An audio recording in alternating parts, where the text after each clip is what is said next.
वाह जी वाह, हो गई सुबह। ओ जिया, ओ जिया ओए, आ मोटरसाइकिल ते किन्ने ठल्ले? तुहानू मैं किन्नी बारी आख्या मोटरसाइकिल ना मेरे सामने सवेरे सवेरे आवन दिता करो। मेरा जी कर पैंदा मैं फिर इहदे ते चढ़ जाना, रुपया 1000 खुर जांदा। आया वेखो बाबा, आ मेरा प्यो, आ रब दा वास्ते ही मेरे अगे ना आया कर, मैं तेनू कित्थों चलावां? तेनू जंग लगदा लग जावे, तू खराब होना है हो जा।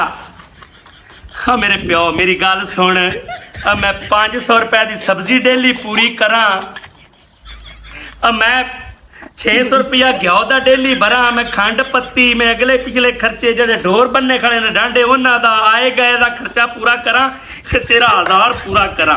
मैं तेन 100 बारी आख्या रब दा वास्ते मेरे अगे ना आया कर, सुबह नाल आ गया मेरे सिर नूं पीड़ चढ़ गई। उठींदे गए बंदा कोई बहिंदा कोई सुकून करता है, कोई जट आराम हुंदा है, बेहसैसा तू मैनू कर दिता, परेशान कर दिता। भाई तू पिछे मेरे के स्कूटर ना लिया मैं तुहानू दस देवां कि जे नामन तक आ गए मेरी जान छड्ड।